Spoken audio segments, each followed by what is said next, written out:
सभी को नमस्कार। मैं डॉक्टर शिवाकांत पाठक एक बार पुनः आपके सम्मुख सत्य, न्याय और धर्म की प्रयोगशाला में आपका स्वागत करता हूं।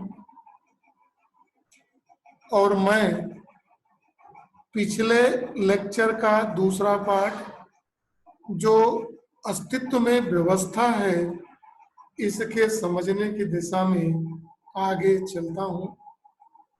आशा करता हूं कि आप पहले लेक्चर को देख चुके होंगे। इस लेक्चर को देखने के दरमियान अगर कोई दिक्कत महसूस होती है, इसका प्रथम पार्ट जरूर देखें, जिससे अस्तित्व की व्यवस्था को समझने में सहायता मिल सके। हालांकि हम इस लेक्चर में थोड़ी सी बात पिछले लेक्चर की जरूर जोड़ेंगे। अस्तित्व की व्यवस्था को समझने की कड़ी में हमने जिन चीजों को देखा था वो ये है, जिसको एक बार पुनः हम देख लें। यह है कि हमारी जो फंडामेंटल डिजायर है, मूल चाहना है, वो है कॉन्टिन्यूअस हैप्पीनेस और प्रॉस्पेरिटी की। हम निरंतरता में सुख और समृद्धि की भावना को चाहते हैं। इससे कम मुझे कुछ भी स्वीकार्य नहीं है। जब भी मैं इससे नीचे जाता हूं तो मैं इसी की तलाश में लौट आता हूं, और जब जब ये नहीं मिलता है मैं दुखी महसूस करता हूं। न तो मैं दुख में रहना चाहता हूं, न मैं दूसरों को दुख देना चाहता हूं। मैं ये भी जानता हूं कि मैं और मेरा शरीर अलग अलग है। जहां मेरी आवश्यकता सुख और समृद्धि की निरंतरता है, वहीं मेरे शरीर की आवश्यकता पोषण और सुविधाओं का है। इसकी चर्चा हम पिछले लेक्चर में काफी कर चुके हैं। जब हमारे मैं की आवश्यकता सुख और समृद्धि की निरंतरता है, तो उसको प्राप्ति करने के मैं प्रोग्राम भी बनाता हूं। मैं शरीर में रहता हूं, शरीर मेरा हथियार है ये प्राप्त करने के लिए। लगातार सुख और समृद्धि की अवस्था को प्राप्त करने के लिए शरीर मेरा केवल एक औजार मात्र है। तो इतनी चीजों को जानने के बाद मेरा मैं इस अवस्था को प्राप्त करने का प्रोग्राम बनाता है, करना चाहता है। इसमें जो डिजायर को, फंडामेंटल डिजायर है, उसको प्राप्त करने का जो प्रोसेस है, जो क्रियाएं हैं, वो हैप्पीनेस है, प्रोग्राम है। और ये प्रोग्राम किस लिए बनाते हैं? To be in state of harmony with others. With others में कौन? To be state of harmony क्या है? सुख की स्थिति। इसमें स्वयं के सुख के साथ, परिवार के सुख के साथ और समाज के सुख के साथ और प्रकृति के साथ सुख के साथ कैसे रहें, इसको देख चुके हैं। व्यवस्था के साथ, ये जो ब्रह्मांड है, इसके साथ कैसे रह सकें, इसको देखने की प्रक्रिया का दूसरा भाग हम देख रहे हैं। इस प्रक्रिया में हम सेल्फ एक्सप्लोरेशन के थ्रू एक प्रपोजल लाते हैं, जो सहस्वीकृति पे आधार है कि हम प्रकृति की व्यवस्था को, इस अस्तित्व की व्यवस्था को समझें, ये क्या है, और इसके साथ जो हमारा जीवन एक सहसंबंध है, उस सहसंबंध को हम कैसे कायम रख सकें। इस कड़ी में हमने सहअस्तित्व की व्याख्या की थी। कहा था कि अस्तित्व ही सहअस्तित्व है, और इस सहअस्तित्व में जो है, ये सहअस्तित्व क्या है? Unit submerge in the space. इस व्यवस्था में दो चीजें हैं, यूनिट है और स्पेस है। और जो यूनिट है वह स्पेस में डूबा हुआ है, भीगा हुआ है, उसमें विद्यमान है। इसको समझने के लिए हम लोगों ने समझा था कि इस एग्जिस्टेंस में जो ये अस्तित्व है ब्रह्मांड की, ये दो है। यूनिट है और स्पेस है, इकाई है और शून्य है, और जो यूनिट है इस स्पेस में सबमर्ज्ड है, संतृप्त है, भीगा हुआ है, डूबा हुआ है। जहां जो यूनिट है, जो मैं हूं, मैं भी एक यूनिट हूं, यह सीमित आकार का है। इसकी क्रियाशीलता जो है, क्रियाशील है कहाँ? ब्रह्मांड में। ब्रह्मांड को ही ये शून्य कहा गया, जिसकी सीमाएं ज्ञात है, जो पिछले लेक्चर में हम देख चुके हैं। मैथमेटिक्स की भाषा में this is from minus infinity two plus infinity. Assam है, ये व्यापक है, लेकिन इसकी कोई क्रियाशीलता नहीं है।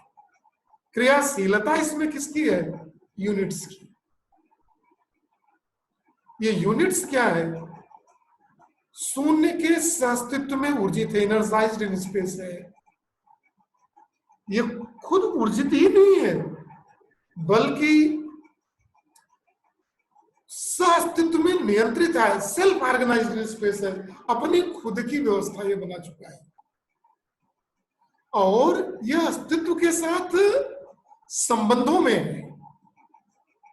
अस्तित्व है, असीमित है, क्रिया शून्य है, इसकी कोई क्रिया नहीं है। और जो यूनिट है इस ब्रह्मांड में डूबा और भीगा हुआ है, और ये डूबा भीगा इस प्रकार है कि यह इसके साथ संबंध बनाया हुआ है, और यह इसके साथ, शून्य के साथ, यह व्यापकता के साथ व्यवस्था में है और सह-अस्तित्व में है और संबंधों में है। और इन संबंधों को समझने के लिए जब ये सह व्यवस्था के साथ, इस व्यापकता के साथ सहसंबंध को जब ये मैं हमारा समझ लेता है, तो इसके साथ इसकी परंपरा को निभाना और निर्वहन भी करना चाहता है।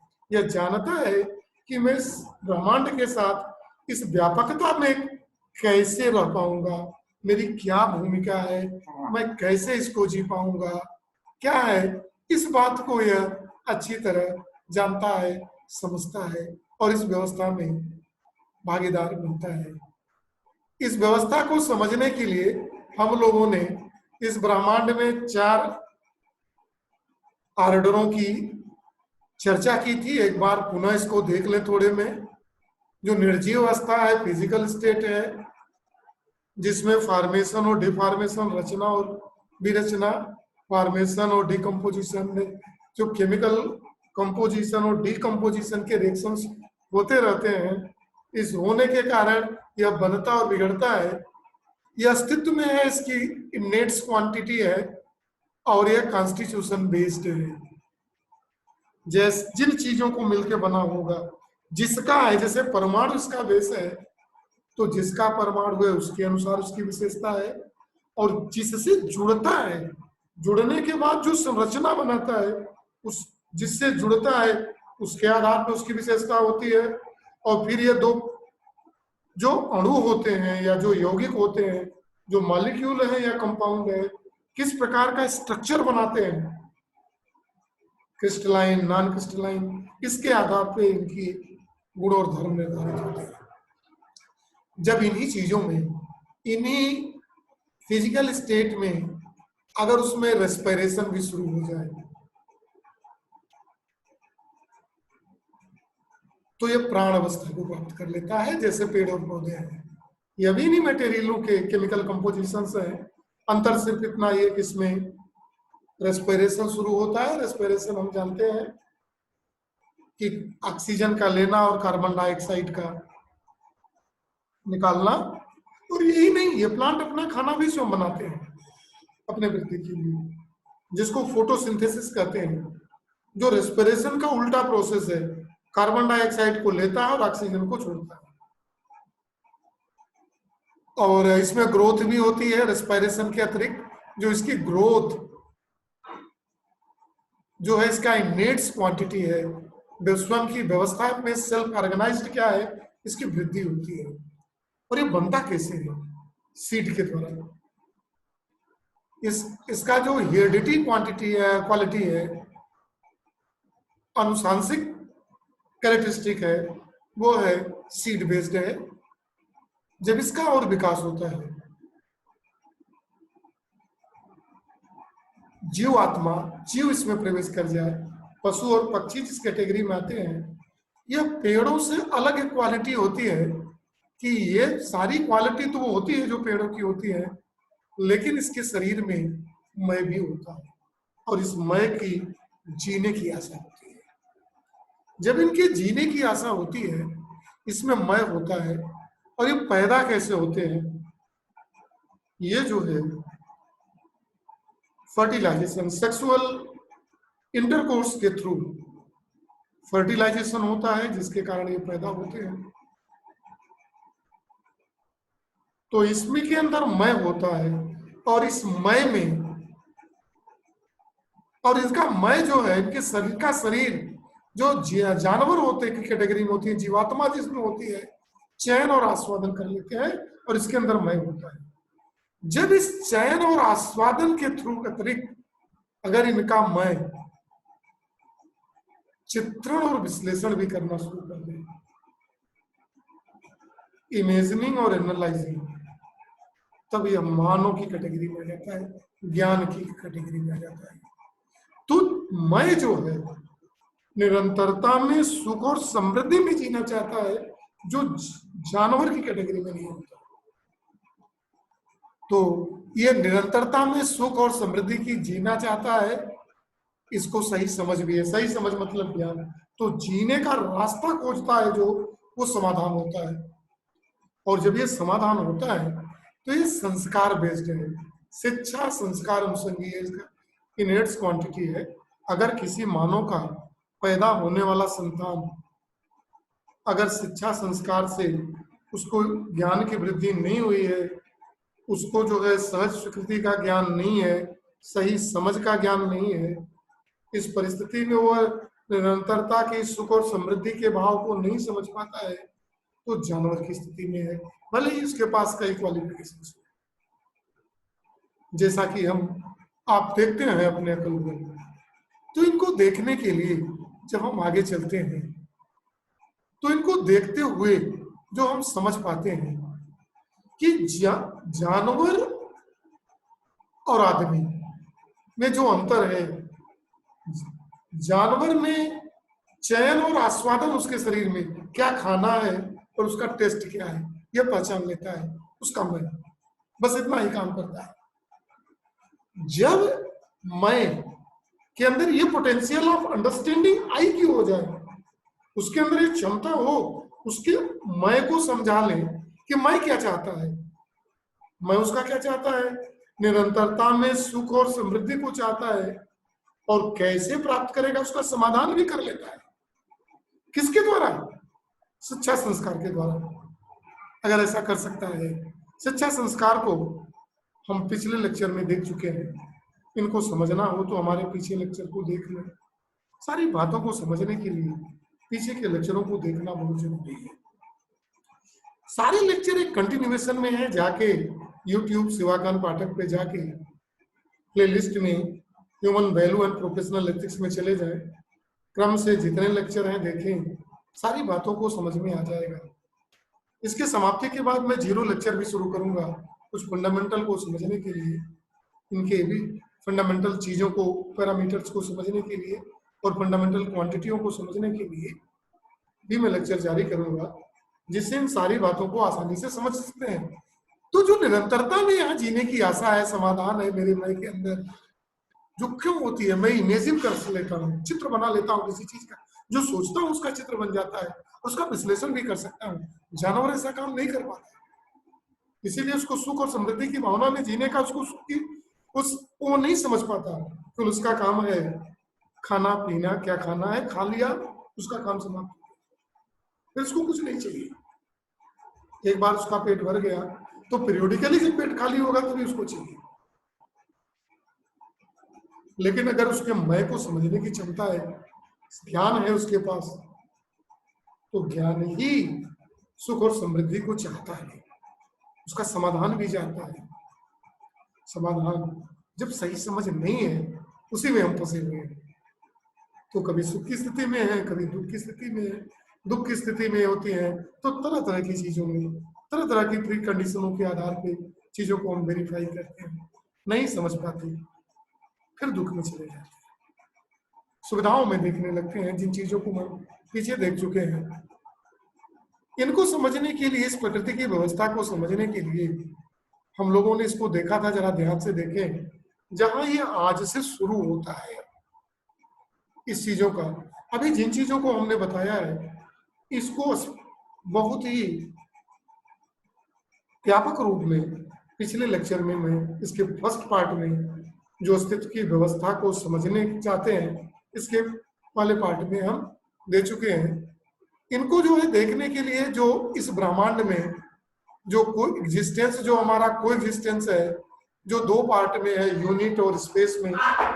यूनिट जो है साइज में लिमिटेड है, एक्टिव है, सेल्फ ऑर्गेनाइज्ड है, इनर्जाइज्ड है, और यह संबंध यह सीमित प्रकार साइज का है, क्रियाशील है, स्वयं की व्यवस्था में है, इस अस्तित्व के साथ कैसे रहा जाए, इस व्यवस्था को समझता है, ऊर्जित भी है, और यह संबंधों को भी समझता है, इनके साथ क्या मेरा संबंध है और इस संबंध का फुलफिल कैसा करना है, इन्हीं को करना है। क्योंकि जिस व्यापकता में हम रहते हैं वह असीमित है, उसकी कोई क्रियाशीलता नहीं है, उसका कोई व्यवस्था नहीं है।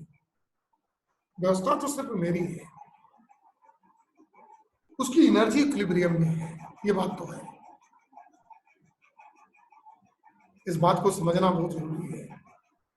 उसकी ये जो स्पेस है, इसकी एनर्जी इक्विलिब्रियम में है, और ये अपनी इक्विलिब्रियम की एनर्जी को रखना भी जानता है।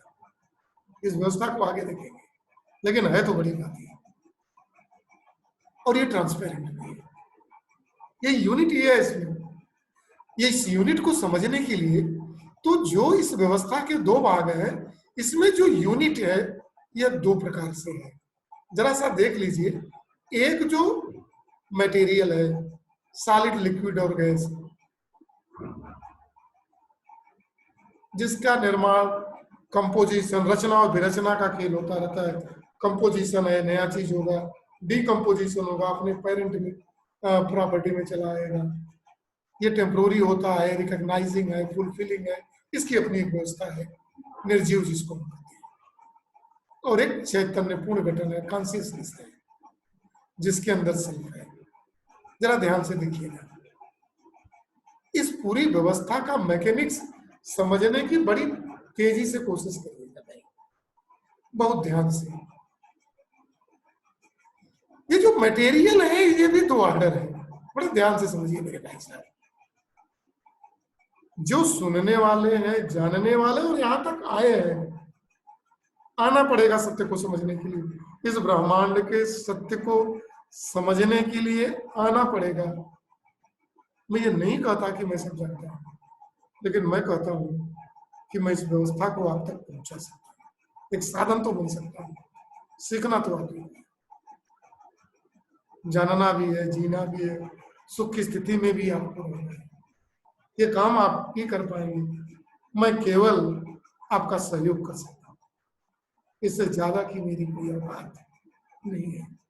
इस व्यवस्था को समझने के लिए ध्यान से इस बात को देखिए।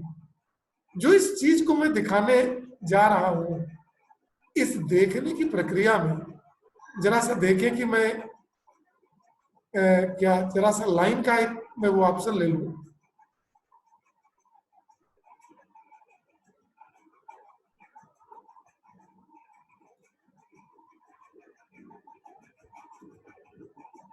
ये जो मैं फिजिकल ऑर्डर को देख रहा हूं, देख लें आप, यहां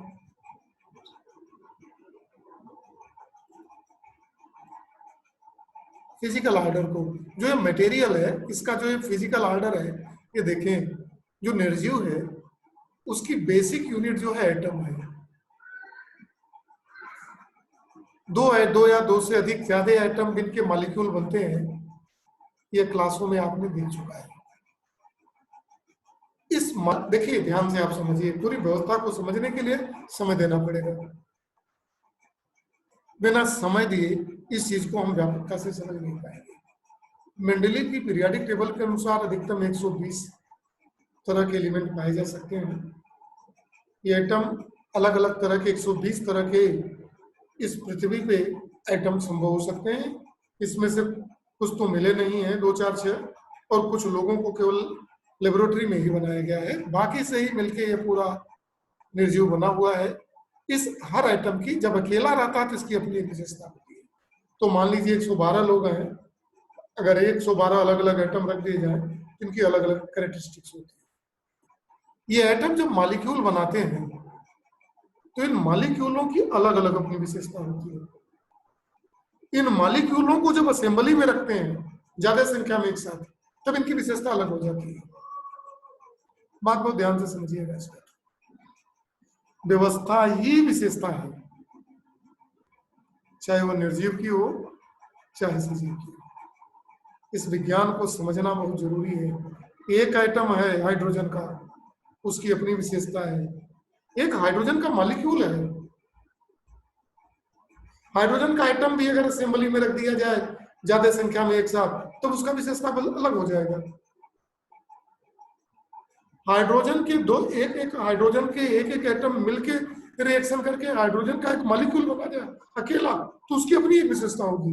लेकिन उस हाइड्रोजन के मॉलिक्यूल की असेंबली बना दी जाए, ज्यादा से एक साथ रख दिया जाए, तो अपनी उसकी अलग व्यवस्था होगी, उसकी अपनी अलग विशेषता होगी, थोड़ा सा अंदर आएगा विशेषता।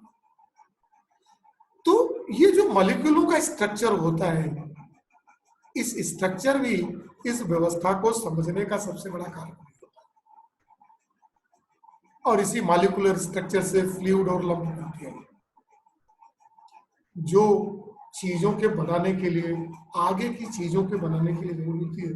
पूरा जो फिजिक्स और केमिस्ट्री है, इन्हीं स्ट्रक्चरों को समझने के लिए सब बनाता है। फिजिक्स हो या केमिस्ट्री हो या चाहे उनकी जितनी भी ब्रांचेस हो, ये सब केवल इतनी ही व्यवस्था को समझने के लिए ध्यान से देखने से। आइए देखें कि ये व्यवस्था जीव से कैसे संबंधित हो जाती है, कैसे ये जीव से संबंधित होती है, इस बात को समझिए। यहां इस व्यवस्था का जो पार्ट मेरे लिए जरूरी है, लंप और फ्लूइड, यही मिलके हमको जो ये प्रोनिक आर्डर का शुरुआत करते हैं। यहां देख लें, प्रोनिक आर्डर जो जड़ और गठनशील है, इसके दो भाग हैं।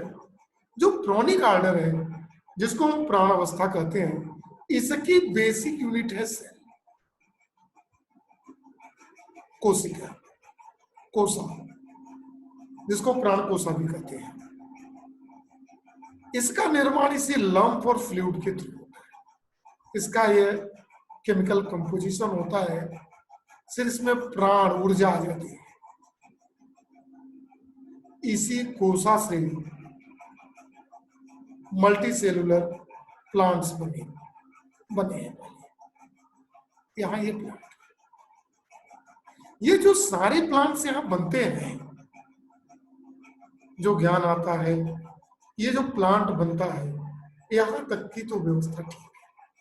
अभी इसमें चैतन्यता नहीं है, इसलिए जो मटेरियल है, जो यूनिट है, अभी इंसेक्ट का जो यूनिट है मित्रों, ये पूरा निर्जीव है। निर्जीव से ही देखिए डॉटेड लाइन से चीज चली गई है, जहां प्लांट की सेल बनती है, सेल से मल्टी सेल और तरह तरह के प्लांट्स बनते हैं। ये चीजें जो बन रही हैं, जब बनती है, इसमें अभी इसमें जीवात्मा का प्रवेश नहीं है। ये प्रोनिक आर्डर है, यहीं तक रहता है। तो ये रेस्पिरेशन तो करता है, अपना खाना भी बनाता है, प्राण तो है इसमें, लेकिन जीवात्मा ही, ऊर्जा नहीं है, मैं को नहीं समझ पाता है। इसमें सिलेक्शन और टेस्टिंग का गुण नहीं है। चयन और आस्वादन इस हिस्से में नहीं आता है। ये चयन और आस्वादन नहीं कर पाता है। जब इसका ये प्लांट से एनिमल की तब आता है, जब ध्यान से देखिए, यहां से एनिमल और यहां से चैतन्यता, जो कॉन्सियसनेस है, इधर से आता है, और ये तब एनिमल बॉडी, तब ये एनिमल आर्डर का निर्माण होता है। देख लिया, तब इसमें जीवात्मा होती है,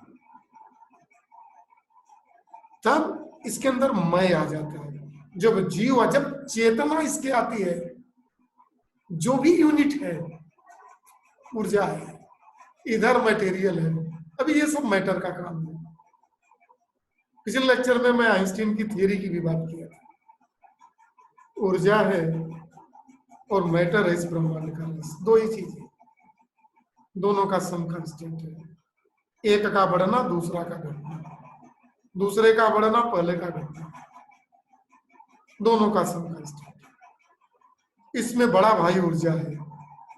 यहाँ जो मानव की फिलॉसफी है, इसमें जो दो यूनिट है, एक मटेरियल यूनिट है और एक एनर्जी यूनिट है। जो एनर्जी यूनिट है वह कॉन्शियसनेस है, चैतन्यता की अवस्था है, और जो मटेरियल है वह जड़ है और गठनशील है। गठनशील मतलब दैट हैज ए स्ट्रक्चर, जैसे पेड़ का अपना स्ट्रक्चर, जानवर का अपना स्ट्रक्चर, हमारा अपना एक स्ट्रक्चर। यह एक मटेरियल है। लेकिन इसके अंदर जो एनर्जी आती है, जो दूसरी यूनिट है, उसे चैतन्यता कहते हैं। जब ये एनिमल के अंदर आती है और एनिमल के अंदर आके मिल जाती है, तो इसके अंदर जीवात्मा, जीव आ जाता है। तब ये कंटिन्यूअस है, ये लगातार है, ये टेम्पोररी है। जो चैतन्यता है ये नोइंग, एज्यूमिंग, रिकॉग्नाइजिंग और फुलफिलिंग इसकी क्वालिटी। ध्यान से समझिए आप, एनिमल ऑर्डर है, लेकिन इसमें चैतन्य गठनशीलता पूर्ण रूपेण आ जाए और ह्यूमन बॉडी में आ जाए। इसमें एक चीज आती है, अब एनिमल ऑर्डर नहीं, ये ऐसे आ जाएगा ह्यूमन। तो इसका मैं, जो मैं है मानव का, वो चयन और आस्वादन के साथ चित्रण और विश्लेषण, इमेजिनेशन, इमेजिंग एंड एनालाइजिंग, ये भी कर लेता है। इसका मैं, जो जानवरों का मैं, उसकी तुलना में जहां वो मैं तो है लेकिन केवल सिर्फ चयन और आस्वादन ही कर पाता है, सिलेक्शन और टेस्टिंग। लेकिन जो मानव का मैं है, चयन आस्वादन के साथ साथ चित्रण और विश्लेषण भी कर लेता है, और यह सुख और समृद्धि की निरंतरता में रहना चाहता है। जबकि सुख और समृद्धि का जानवरों से कोई लेना देना नहीं है। जिसका भी नहीं है वो जानवर, अगर आदमी भी है तो। और अब कैसे मिलेगा इसको भी वो जानता है। इसके लिए उसको सही समझ है। जब उसके पास सही समझ है तो उसके समाधान की का रास्ता भी उसके पास है। ये जो समाधान का रास्ता है वह सही समझ है, और उस सही समझ के साथ ये जो है आगे पीछे जा सकता है।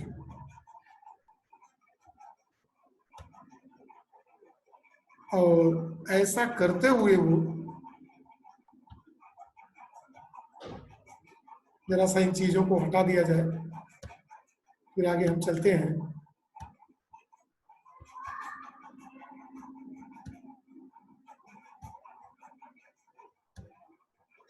जब हम आगे चलते हैं, देखिए बहुत कठिन नहीं है ये सब चीजें। इनको समझना बूझना बहुत ही कठिन नहीं कहा जा सकता, केवल समझने की बात है इसको। और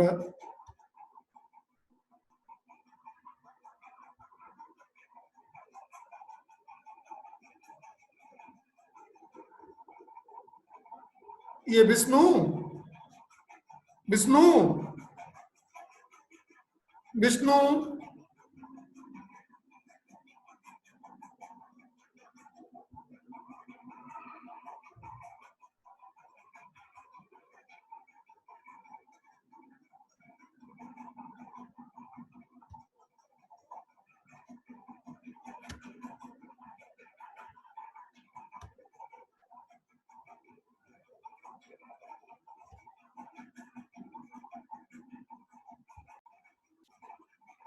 जब इनको हम देखने चलते हैं तो देखिए जो यहाँ आ गया मटेरियल और कॉन्शियसनेस में तकनीकी समस्या के लिए खेद है।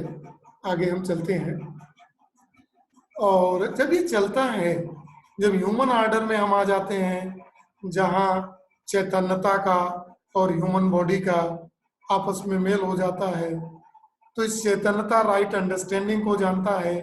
इस राइट अंडरस्टैंडिंग क्या है कि उसके पास समाधान ज्ञान है, तो समाधान कर लेता है, क्रिया करता है, प्रोग्राम बनाता है कैसे मैं सुख और समृद्धि की निरंतरता में हो जाता है। ये जो होल प्रोसेस है यह साइक्लिक है, यह कंपोजिशन और डीकंपोजिशन की प्रक्रिया में है। और ये जो मानव के बीच होता है प्रमाण पूर्वक जीने के लिए होता है, समझ के साथ, सही भाव के साथ, आचरण पूर्वकता में और निश्चित मानवीय आचरण के साथ व्यक्ति जीता है और ऐसा वो चाहता है जीने की प्रक्रिया में। और इस क्रिया जो इधर की प्रक्रिया है यह साइक्लिक है, चलता है, मटेरियल बनता है यह। और जो ज्ञान की प्रक्रिया है वह नॉन साइक्लिक है। यह मैं जो होता है, जो ऊर्जित है, हालांकि उसका अस्तित्व तभी तक है जब तक वो यूनिट के अंदर है, मटेरियल के अंदर है। इसके साथ ही मिलके मानव के अंदर ज्ञान और सुख और समृद्धि की निरंतरता में रहने का चाहता है। लेकिन इन चीजों को समझने के लिए थोड़ी सी चीजें देख लें कि जो इन पूरे लेक्चर को समअप करने जा रहे हैं, जिन चीजों को बताया गया ये है क्या, existence is in form of coexistence. इसका मतलब जो अस्तित्व है वह वास्तव में सह-अस्तित्व ही है और यह सब जगह व्यापकता में है। इसका मतलब हम कह सकते हैं एग्जिस्टेंस ही कोएग्जिस्टेंस है। और जो ये यूनिट्स हैं, हम हैं, जानवर हैं, जीव और सजीव और निर्जीव, जिस भी जो भी यूनिट है इस स्पेस में डूबे हैं, भीगे हैं। और इस ब्रह्मांड में सभी लोग एक दूसरे पे डिपेंडेंट हैं। पेड़ों के बिना हम नहीं रह पाएंगे, वही हमें प्राणवायु देते हैं। जानवर हमारी व्यवस्था में हैं, इनके साथ हम जीते हैं। तो ये जो इस एग्जिस्टेंस में जो भी है, मैं हूं, समाज है, परिवार है, प्रकृति है और अस्तित्व है, सबके साथ मैं संबंधों को समझ पाता हूं। और संबंधों को समझते हुए संबंधों को निर्वहन के लिए हम निर्वहन के संबंध में परस्पर सहयोग भी करते हैं। ये जो मेरी एनर्जी है जिसको मैं सिनर्जी नाम दे रहा हूं, it is intrinsic to existence. Harmony inherent to existence. जो इस अस्तित्व के अंदर है, ये सिनर्जी अस्तित्व के बाहर नहीं है, व्यापकता के बाहर नहीं है, ब्रह्मांड के बाहर नहीं है। और जो हार्मोनी है, to be state of harmony, happiness, यह इस अस्तित्व का मूल चारित्रिक गुण है। इस अस्तित्व में तभी रह पाएंगे जब आप सुख और समृद्धि की अवस्था में रहेंगे, वरना आप रह नहीं पाएंगे। जब भी इसके बाहर जाएंगे तो आप दुखी। जो मानव है, इस मानव का काम क्या है? इस मानव को इस अस्तित्व के सिद्धांत को और अस्तित्व के विज्ञान को महसूस करना है। इसकी प्रामाणिकता है क्या, इसकी प्रामाणिकता को समझना है। हार्मोनी क्या है इस अस्तित्व का, इस एग्जिस्टेंस का, इसको समझना है। और क्योंकि जो ये हार्मोनी, जो इस अस्तित्व की इनहेरेंट क्वालिटी है, वंशानुगत जो है विशेषता है, इसको समझना है। एग्जिस्टेंस को समझना है, को एग्जिस्टेंस को समझना है। समझना ही नहीं है, इसके साथ रहना भी है।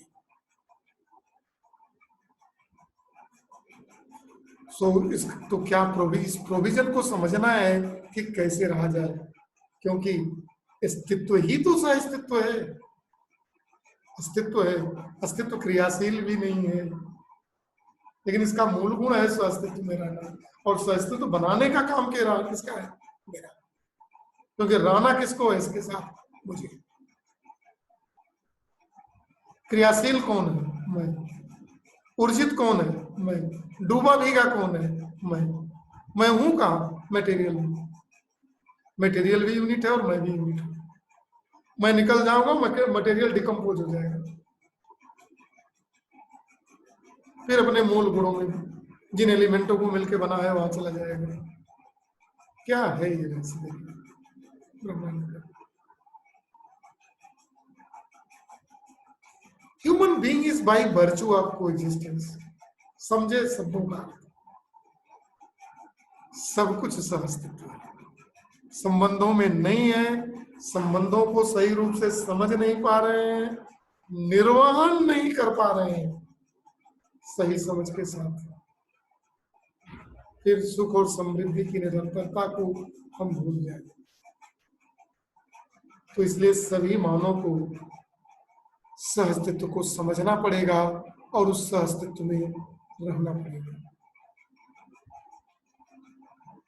इस सहअस्तित्व के रहने में दो चीजें बहुत महत्वपूर्ण है।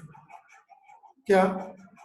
पहला जो है, जब हम इस सहअस्तित्व को समझ जाते हैं तब कहते हैं हम ज्ञानी हो गए। हम फिजिक्स के टीचर हैं, व्यक्तिगत रूप से मैं हूं, तो फिजिक्स जान लेने से मैं ज्ञानी नहीं हूं। केमिस्ट्री का आदमी है, केमिस्ट्री जान लेने से वो ज्ञानी नहीं है। जिस विषय का विशेषज्ञ है उसको जान लेने से ज्ञानी नहीं। ज्ञानी वो है जो इस अस्तित्व में जीने को जान गया, तो वो नॉलेज है। और इस ज्ञान की फीलिंग को इंश्योर कर ले। जब कोएग्जिस्टेंस का विचार का समाधान, रिजोल्यूशन आ जाए, कैसे मैं कोएग्जिस्टेंस में रहूं, उनके साथ संबंध, कैसे संबंध इनके साथ न बिगड़े, स्वयं के साथ, समाज के साथ, परिवार के साथ, प्रकृति के साथ और इस अस्तित्व के साथ न बिगड़े। तो इसका समाधान जब जान जाए, रिजोल्यूशन, तब ज्ञान का प्रयोग है। ठीक है। और जब इस कोएग्जिस्टेंस को समझते हुए इस माध्यमियों के साथ रहना शुरू कर दे, सारे मानव के साथ, स्वयं के साथ, परिवार के साथ, गांव के साथ, मोहल्ले के साथ, तहसील के साथ, जिले के साथ, देश के साथ, अंत में पूरे विश्व के साथ, इस पृथ्वी पे रहने वाले सभी मनुष्यों के साथ, तब हम कहते हैं कि तब हम अखंड समाज की तरफ बढ़ रहे हैं, अनडिवाइडेड सोसाइटी की तरफ।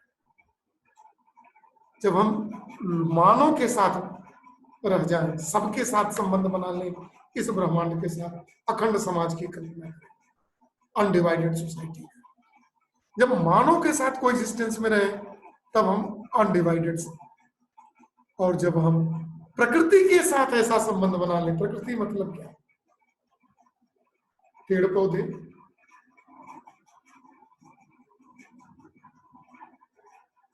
क्या जरूरत है?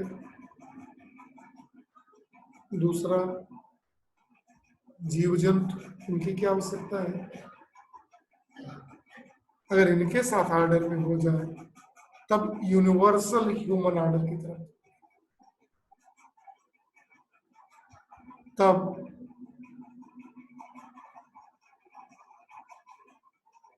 वसुधैव कुटुंबकम, सर्वभौम व्यवस्था, संपूर्ण व्यवस्था, वसुधैव कुटुंबकम की भावना तब मेरे अंदर आ पाएगी। इन्हीं चीजों को समझना है, जानना है, देखना है और जीना है। अब अगर, क्या मैं इनके साथ संबंध में हूं, अगर ये हम जानना चाहते हैं तो इसमें जो सुख की स्थिति है वह एक इंडिकेटर है। अगर सुख में है तो दिशा में है, दुख में चले जाते हैं तब हम गलत डायरेक्शन में हैं। इसको करने के लिए हैप्पीनेस का इंडिकेटर क्या है? Live in harmony. किसके साथ? चारों लेवल। चारों लेवल कौन? मैं स्वयं। सबसे ज्यादा समय मैं अपने आप को ही देता हूँ। परिवार, समाज, प्रकृति। प्रकृति में प्रकृति और अस्तित्व दोनों। ठीक है, अगर ऐसा है और मैं सुख की स्थिति में हूं तो इंडिकेटर सही दिशा में है, तब तो हम ज्ञान की स्थिति में हैं, जानने के हैं। चलिए, अगर हम सुख की स्थिति में हैं तो इंडिकेटर फिर बताता है कि नहीं नहीं नहीं, आप सही दिशा में नहीं है, आपने हार्मोनी को समझ रखा नहीं, पाया नहीं है, और न तो समझ पाए न तो हार्मोनी में आ पाए।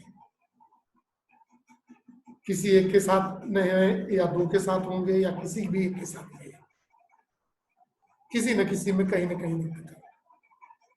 अगर हार्मोनी में रहना चाहते हैं इन चारों लेवल की हार्मोनी के साथ, तो इस प्रयास क्या करना पड़ेगा? चार हार्मोनी, सेल्फ में के साथ, स्वयं के साथ, परिवार के साथ, समाज के साथ और प्रकृति के साथ। इस जो समाज और प्रकृति के साथ जो रहना है, इस प्रकृति के रहस्य को समझने के लिए हम फिर एक बार अस्तित्व को समझेंगे। आज मैं अस्तित्व के समझने की दूसरी कड़ी को मैं यहीं पे विराम देता हूँ। अगली कड़ी को मैं अस्तित्व को समझने के लिए आऊंगा, मुखातिब होऊंगा आपके साथ। आप देखें, समझें, सुखी रहें और सानंद रहें। इसी के साथ सभी को नमस्कार।